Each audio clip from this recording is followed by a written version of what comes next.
How's it going, everybody? Welcome back to New Mexico State Men's Basketball News. I'm Marshall, and in today's video, kind of want to just give a season recap video about how the Aggie season went. As you guys know, they finished 16-16 right at 500, which obviously not where we wanted to be at the beginning of the season, but with how the season was going, how it was looking toward the end of the year, finishing at 500 is a lot better than what it could have been. Definitely could have been like 4 to 5 games back below that. Obviously, being above it would have been nice, especially since last season we were 17-15, so we technically finished one game worse. Still did get a Conference USA tournament win, which, this is the first team to do that. But then you look at it like, well, we've also still lost in the quarterfinals three straight years. So it just depends on how you look at it. We can talk about the season. Was it disappointing? Was it not? Did we meet expectations? Did we not? Obviously, we already kind of know the answers to that. But just going to talk about it all in detail in this video. First things first, we're going to bring it back to November 4th, 2025, the Aggies' first game of the season against Division II opponent Adams State.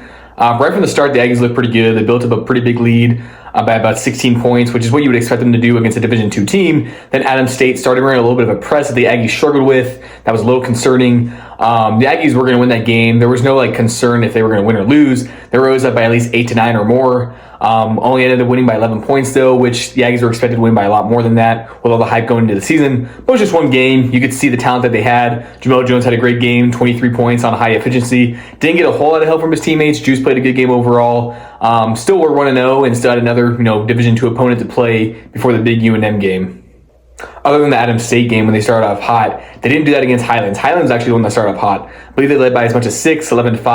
That was the first game I worked all year where I was around the sidelines helping out with the social media content. Aggies were only ahead by 5 at halftime, 29-24. Jamel really got it going in the second half. Aggies were able to build up a nice lead, ended up winning 74-58. So overall, a little bit better of a performance, but still only beating the Division II team by 16 points. Given this was Highlands' best team in a while, but they're still not the greatest team in the world. Can't remember what their exact record was, but I think their regular season record was 12-17. Coach Settembre, who used to be an assistant coach for the Aggies, has done a good job over there, but still a little concerning going into that UNM game. All those concerns were out of the window. They played a really, really good game against UNM. Had a lead by as much as 10 at one point, 23-13. They got down by as much as 5 in the second half. I believe it was 36-31. Jones, who had played really, really good, 47 combined points in those first 2 games against the D2 schools, 0 points in the first half, still finished with 15, and the Aggies were able to pull away with a big 78-68 victory, and that really was the momentum change for them. They got that win against the Division I team. We're 3-0 for the second straight year. Ended up winning 3 more, beat some really good teams like UC Irvine. Sanford had a mediocre year, but still a good win for them. The Aggies were ahead by almost over 20 that game, I believe. They had their largest lead of the season up to that point by 21. Only ended up winning by 9. That was a big problem the Aggies had a lot throughout the year. Even games they were still able to win, they still had games that they blew. And they did have games that they fully blew and lost, like to UTEP, Middle Tennessee twice. We'll talk about that a little bit later on. There's some frustrations there, and the Aggies obviously weren't perfect, but still ended up, 6-0 after a big Georgia State win, which is a game that the Aggies were expected to, win by a lot, and they did. But that was another game. I believe they were up by 30. I can't remember how they won by, but I want to say it was 19-20. I could be wrong exactly. But overall, it was a nice 6-0 start for the first time since the 1969-70 season. I don't think anybody expected the Aggies to go to Final Four, just like they did that year. But it was still really nice to have that start for sure. It was then when the inconsistencies kind of started to show. They started playing against a little bit better teams. South Alabama was their first loss. Ended up having a really good year. Only beat us by 2 points. And that game I wasn't too mad at the Aggies for because if you guys remember, the officiating was very, very bad that game. There was a lot of really bad officiating games throughout the year, but that one was arguably the worst. So I can't really fault them too much. But their next game was a little more frustrating. Against ACU, which is a program that the Aggies have played for years and beat for years in the WAC. Team they lost to by 8 points, just like they did last season, this time on the road. Definitely a disappointing performance. This was the first loss that was a really, bad loss in my opinion. Even though they lost by 8 points, they just played really, really bad. Kind of reminds me of that Sam Houston game where they only lost by 8, and they would just play like they, have done in a lot of different games this season. Definitely could have won that game. A lot of turnovers led to that. Just a bad shooting performance overall. Their second straight loss, going into a tough Tulsa game, which I knew probably weren't going to win, and they didn't. They fell down by as much as 22 in the first half. Got up within 7, lost by 13 to Tulsa. 6-3 after starting off 6-0, lost 3 straight. Kind of similar to the year before where they started 3-0, then lost 5 straight. You don't want to get to that habit where you're, going on all these streaks. You want to try to win consistently more than not. They were able to bounce back and get a big win against a really, really good Sam Houston team, which is, who ended up ending their season. But they started off really good against them. Had a 48-28 lead at halftime. Ended up winning that game by 9 points. They hit some three at the end to make it look a little closer than what it was. They kind of came back here and there, but the Aggies were still able to get that win. Kind of goes what we talked about earlier, though, how they weren't able to sustain leads the whole time. Still got a big win. The following week, played against NAIA opponent Southwest. Won that game by 71 points, the most they've won a game in a long time. I believe they beat a team, was it Western or some non-D1 school, 104-30 in like 2017, I believe. So really big win for them. A team that they were supposed to dominate by at least 30, and they did just that. The games earlier on against those D2 schools were a little close. This is how you're supposed to beat a small school, and they did just that. Kind of similar to how our baseball team literally just beat Southwest 39-4 this past week, so definitely own them. But again, they are at NAIA school, but still winning by that amount of points is still impressive regardless. Even though the Aggies started off 6-0 and had that 3-game losing streak, which didn't look so great, they still bounced back with 2 wins. So 8-3 was a really good spot for them to be in. Unfortunately, from there, though, is when things kind of started to fall apart as the Aggies went 8-13 the rest of the year. And we'll talk about that all right now. It all started with a rough loss to FIU. That was a game that the Aggies were kind of close with the start. They fell down by 10 to 12 points, got down by 26. They kind of fought back to make it within 15 to 17 with about 3 minutes left. So I was looking at there might be a little bit of hope there, but FIU at that point had already built so much of a lead that it was tough to come back. Zadie Jackson had a good game, former Aggie, 8 points, had a few assists as well. If we were only down like 15 to 17 most of the game instead of nearly 30, really think we could have had maybe a chance to win that game. And then lost to Missouri State the next game on the road. This is really when the road struggles started to show a little bit more compared to last year, where we were a lot better on the road, especially in conference play. Fell down by 17 against Missouri State, came back and even had a lead at one point by 1, but just couldn't sustain that run and ended up losing, which was really frustrating because that happened a lot of games this season where the Aggies would fall down early, come back just to lose. Whereas most times when a team has the momentum, they're able to get the win. So this Aggie team, even though they went just 16-16, easily could have finished with 21 or 22 wins. Unfortunately, just didn't happen. They were able to bounce back with a big win at home against Western Kentucky, who was a really, really good team. Gave us problems toward the end of the year on the road like they always do. But we won this game at home, 3-0 against them at home, 0-3 on the road, 0-1 in the conference tournament a couple years ago. But still got a big win here, 80-64, led by as much as 28, and they got within 9, but the Aggies were able to build it back up to 20 quick, ended up winning by 16. Jamel Jones, this is his first 20-plus point game against a Division I team, had 24 points, did a lot of great things. Everything was good. We were 9-5, 2-2 in conference. Even though we had those 2 straight losses on the road, we were looking at a true home team, 7-0. And it was even looking like that Middle Tennessee game. They got 20-4 early, but then only scored 35 points the rest of the game. Shot, really, really bad from the field. They held Middle Tennessee to just 59 points. If you're able to hold a team to less than 60 in college basketball, you're usually able to get the win, especially with all the offensive talent we had. That was, arguably our worst offensive performance of the season. I guess that Kennesaw State game only had 53 points, only 12 made shots overall, had 27 free throws. One of those rare games we got to the line a lot. Speaking of free throws, that was an issue at times for sure, like it always is, but they still shot 72-73% from the line, so not as bad as what it may seem watching a lot of the games. Overall, we had a lot of good free throw shooters. Anthony, Jamel. We had a lot of guys that didn't shoot so well, like Sear. Augustine, though, was a really, really bright spot. Only shot, I think, like 9 for 11 from the line. I say only. He only took 11 free throws, but was still able to make a good percentage of them. So if he can stay for next year and, play a little bit more, maybe start, get to the line more, that'll help us out big time. I think the biggest thing is this post play. Sear and Augustine were not bad last year with the Schmonger brothers, but we haven't had like a true dominant post yet. And Sear was kind of looking like that at the beginning of the year. He had 16 points in the first game against Adams State. Then he had 6 against Highlands, obviously being against non-D1 opponents. He had some good games here and there, like that Tulsa game played really well. I think he had 13 points. He had a lot of double-digit games, and this was by far his best season of college basketball, but still not where he wanted to be. Only averaged about 4 points. Not sure how many rebounds he grabbed a game. Would love for both, Augustine and Sear to return for next year and kind of battle out for that starting spot. We saw Sear had that at the beginning of the year and then started losing his minutes.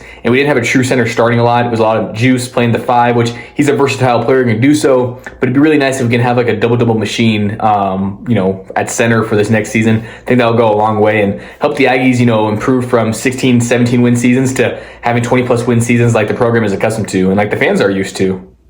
After that Middle Tennessee loss, played against a really, really good Liberty team, which I don't think anybody expected the Aggies to win. Got down by 17 in the first half. Things just weren't looking good. Came back, had a chance to win at the buzzer. It was tied at some points, but could never take that lead. Never had a game where we won on the game winner. We lost at the buzzer.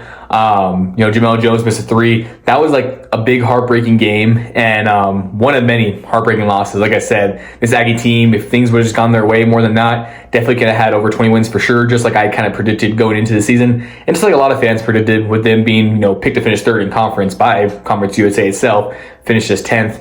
15-15 in the regular season, 8-12 in conference. Obviously finished 16-16 overall. Even though the Aggies didn't, meet the regular season expectations, I was still hoping that they could find a way to maybe make it to that, championship game, be one of those Final Four teams. That way it's like, hey, they still technically did finish, top 3 or whatever it may be. Kind of what Kennesaw State did. They were picked to finish second, started off 0-3 in conference, overall got the 6th seed, a little far from what they were predicted to get, but still ended up winning the conference. Like we said last video, it was really cool to see a, bottom seed win it compared to a top 3 seed like it's been for the past 6 years.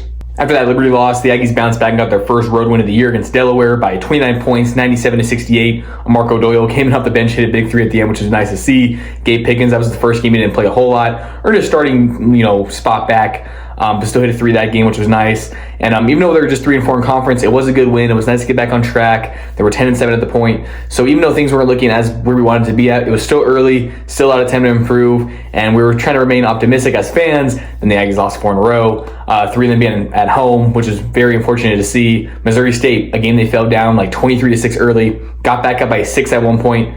Ended up losing that game by 9, 84-75. Jacoby had a great game, had I think it was a career high 11 points at the time. He obviously followed that up with 12 points against UTEP, and then the game after that as well, 9 rebounds in those games as well, almost had a double-double. But hit a lot of double-doubles on the year. And like I said multiple times, Jacoby was definitely our most improved player of the year, without a doubt, in my opinion. And Juice Mims, definitely our most consistent player for the most part, until those last couple games where he didn't play as well in the tournament, unfortunately. And then Jamel, obviously, our best player. Probably make a video on a lot of the players individually as time goes on, but obviously want to get this video out first, talking about the season as a whole. After that Missouri State game played against FIU, we're looking to get a bounce-back win against them from that embarrassing road loss they had to them. Ended up losing that game in a heartbreaking way again. They had 3 chances at the buzzer to miss. Kobe missed a, put-back layup. Elijah missed a 3. Jamel missed a 3. Zadi was talking crap. A little unfortunate that we weren't able to beat a former Aggie. We did so with Jaden, in the last game of the season against Kennesaw State, which was a big win. But we also lost them on the road, which was one of our worst losses of the season, if not our worst. It was tied for our worst with Western Kentucky by 23. In between those 2 games, lost to Delaware, which is an embarrassing loss because they were worse in the conference at one point, and we felt it worse in the conference with that loss at soon after, I believe. Lost that game by 9 points. Again, we fell down by 15 early, came back, got a lead by as much as 2-4, and again, just couldn't sustain it. Most teams, if you come back, you would maintain that win, but unfortunately the Aggies just couldn't get it done, a lot of the times, more than not. Felt really nice for them to get another road win against Louisiana Tech, 72-63. The team played very well that game. Elijah played a pretty solid game, because after that FIU game, we had 26 points. He kind of didn't play as great throughout the rest of the season. Kind of reminds me of Christian Cook last year, where he had some really, really good games. In the last 10 games or so, he scored in single digits a lot of those games. But in his defense, he was one of our top guys, our best shooter, arguably our best scorer behind Peter Filipovic. So a lot of guys, or a lot of teams were honing in on him. Elijah, as great of a player as he is, we have, some better guys like Jamel. So Elijah should have had more opportunities to score, but unfortunately just couldn't always, have his day, I guess you could say. It was nice to be an Aggie fan at that point, got a big win. Was looking, maybe they can turn around the right direction, trying to be positive. Then lost 2 heartbreaking games in a row, with one of them being to UTEP after leading 35-21, lost in overtime, 91-88. Jamel hit some big shots, but just couldn't hit the game winners. And then lost to Liberty at the buzzer. Zach Cleveland, player of the year, hit that shot. As great of a player as he is, I still don't think he should have got player of the year. I think he should have been one of his teammates like Metheny or Porter, if anything, because I know they were the best regular season team. Ended up losing the Conference USA tournament, but they also are playing the NIT. So is UNM against Sam Houston. So us Aggie fans, let's root for Sam Houston. Even though they ended our year, got to root for them to also end UNM's year. That would be nice to see. I believe they both play today, and today's also the start of the NCAA tournament, the first 4. So gonna be watching a lot of basketball this week. Should be really fun. Following these losses, things weren't looking good for the Aggies. They were 11-13, 5-13 in the last 18 games, but they were to get 2 big wins against Jacksonville State, 79-70. That was the first of 3 times they beat them in less than a month, so good for them. They were then able to get that big bounce-back victory over UTEP, 67-63. We got 6-7. That was awesome. Every time we hit 67 points, the marketing team, who I've worked with a few times, they would always put it up there, which is pretty funny. that's obviously when the fight happened between, you know, both teams, coaches, players, all that. Hopefully they all kind of made up. Who knows? I don't think, you know, Coach Huden contacted Golding or vice versa. I know they're supposed to be good friends, so we'll see what the future looks like with those guys. And UTEP obviously leaving for the Mountain West. We'll see how we go about playing them going forward. We then got embarrassed to Western Kentucky, 93-70, kind of like what I mentioned earlier. Had a really good chance to beat Middle Tennessee, led by as much as 14 at one point. But again, blew that game. Lost at the buzzer off a lob dunk. Not at the buzzer, it was like 3 seconds left. Then we missed a shot at the end. Jamel had 34 points, but again, just missed those game winners. Hit a lot of clutch shots for us, though. Had a game winner last year at Cal State Bakersfield. I weirdly wish that he would have had a game winner at some point for us this season, so we could at least finish above 500. But it's the past, and all you can focus now is the present. Not sure how many years of eligibility Jones has. He's played 4 years, so he should be done. But again, who knows with the NCAA rules? A lot of those guys might have an extra year. Who knows if they'll come back or not? That's a different topic for a different day. The game against Jack State after that, not looking that good at all. Fell down by 15 early, 21-6. Down by 14 with like 8 minutes. Wasn't looking good. But the Aggies pulled out a big win. Won by 2 points, 77-75 in overtime. Jalen Randall got fouled on a 3 and hit 3 free throws to send the game into overtime. Hit 2 free throws to start it. Jamel hit some free throws that were clutch. Had a tough shot. The refs tried to lose us the game there at the end by calling a foul on Anthony on a 3, which was not a foul. Made the first 2 free throws. Missed the third intentionally, and we had to fight for the loose ball. Ended up winning that game, which was huge. They then beat Kennesaw State and Jaden Harris's return. Started that game very similar to what we did on the road, where we built up a nice lead early, but we all know how that game went on the road. So I'm glad the Aggies didn't fall down that path and were able to pick up a big win and then enter the tournament as a 10 seed and beat Jack State again. Beat them 3 times. Regardless of how you look at the season, beating a team 3 times is very impressive to do, and Jack State's not a bad team at all. Like I've said multiple times, they were a top 2 seed for the longest time, but then lost a few games in a row and, you know, kind of just fell in the standings. That's how close the standings were. Look at Missouri State. They lost 7 in a row at one point and ended up making the semifinals, being a top 4 team, so good for them. Wish we could have been in that same position, but unfortunately lost to Sam Houston. I'm not going to talk much about that game because I've already talked about it before, and it's pretty upsetting, but it is what it is at the end of the day. So overall, was the Aggies season disappointing? Definitely. There was definitely ups and downs. Definitely didn't have the season we were expecting, but it was super close. It's not as far off as you think. Again, you look at the regular season, they finished 15-15. I predicted them to get 20 wins, and this team easily could have done that. They had about 7 or 8 games that probably could have gone their way, and even if all those games didn't go their way, if just half of them went their way, definitely could have had a 19 or 20 or even more win season. Would have met those expectations, would have had a few more conference wins. All we needed was like 11 or 12 wins in conference to finish in the top 3. So even though it looks like we were far off because we were a 10, not the 3, we were only like 3 games below that. So if you look at some of those heartbreaking losses, like to UTEP and Middle Tennessee twice, just those 3 games alone definitely could have, you know, got it. Or that FIU game or the Liberty games. There's just so many games in there that just did not go our way. And that kind of seems to be, you know, a continuity thing. You know, like I think last year was the same thing. We had a lot of games that we could have won. Could have been a 25-win team. But unfortunately just couldn't get it done. This team was really, really good offensively. Definitely improvement from last year, but the defense was not there. Really hoping that Coach Huden and his staff can find guys of both calibers and have a big season and have a, you know, NCAA type tournament season that the, you know, fans want and deserve after, you know, these rough 4 years of not making the tournament. Obviously, we all know what went down a few years ago with the hazing and all that. It's really hard to recover from that. I know a lot of people are coming at Huden for his job, but I really like to think about it like this. Like, this team could easily be like an 8-win team every year with how, you know, down the program got and how depressing it was. And we're still able to sustain, you know, right at 500 seasons. It'd be really nice though eventually if we can, you know, get above that. And you never know. Maybe next year's our shot. Again, I kind of sound like a Cowboys fan there. But we'll see how the offseason goes. Really hoping we can pick up, you know, really, really good players on both sides of the ball.